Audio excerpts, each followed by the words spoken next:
All right, guys. So quick video here. This is just a short tutorial on how I color grade. It's gonna be very quick. You don't have to do it this way. This is the way I found. I like to do things, and it makes makes my process fairly smooth and fairly simple. So this is the finished image, and this is the starting point.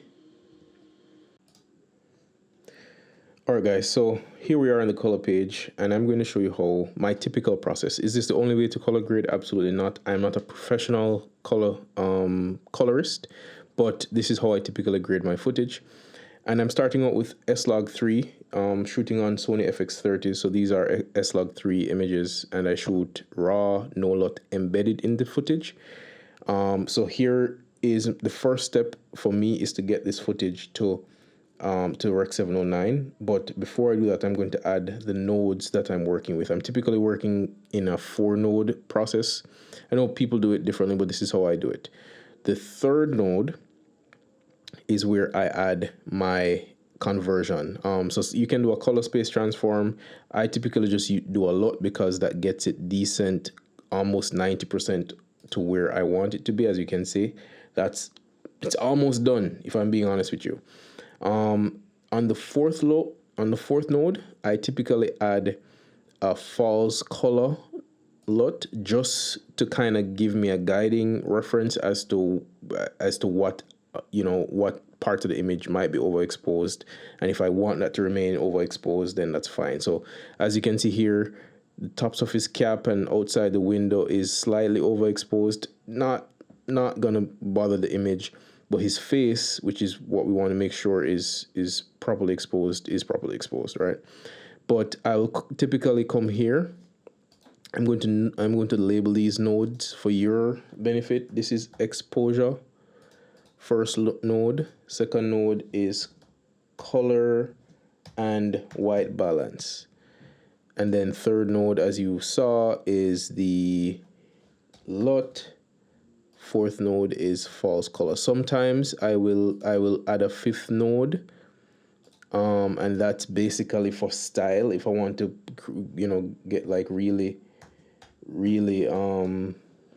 deep into stylizing the footage. But this simple stuff. We have exposure. As you can see, the exposure is fairly decent. Just looking at the false color, fairly decent already. I'm probably going to bump the shadows up just a tiny bit. And to be honest, that looks good to me, right? Now, obviously, I'm using my eyes. I'll also use this scope to kind of gauge the skin tone.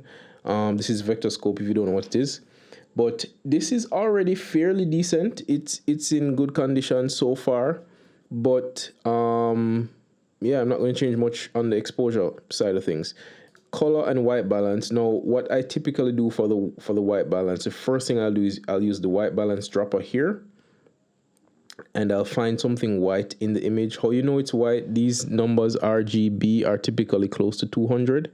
That will indicate that what you're pointing at is white. So if you take a sample from here, you can see it does a little bit. Now, it does. It adjusts the temperature and the tint. For me, this looks decent. It's a little cooler than I want it, so I'll then adjust to where I like and what I feel looks natural. But this is already looking good. Now for me, I'm going to now adjust contrast. This is slightly flat. I like a little more contrast in the image. You can do that two ways. I typically do it two ways. I'll go with the gamma wheel here, and I'll adjust this down, and that adds some level of contrast. Now it also slightly darkens the image, so I won't push this too much. I'll come here on the contrast and just bump that up a little bit. That already feels good to me. I'm going to bump saturation up just a tiny bit, and yeah, that feels good to me. Now, the cool thing with working with these nodes is you can turn each off, and you'll see how that affected the image. So, bam, as you can see, we did very little to the exposure because I shot the footage and I exposed to my typical taste and what I typically think is good exposure. So obviously you want to expose as well as you can. This was a controlled environment. I had a light, so I could control the exposure to my liking. So very minimal exposure work. And then color and white balance, not much done, as you can see. Really just pulling out some of the colors and obviously, as you can see, the white balance removed some of the green tint here. Green and magenta tint. The FX30 sensors tend to be slightly green, not much. So as you can see, it's +2 magenta, and that looks about decent. Now, could you push this and all sorts of fancy stuff? Absolutely. But this is where I like it. And then at the end, I'll go and look at the false color again, just to kind of confirm that what I'm seeing with my eyes is good. And that looks decent to me.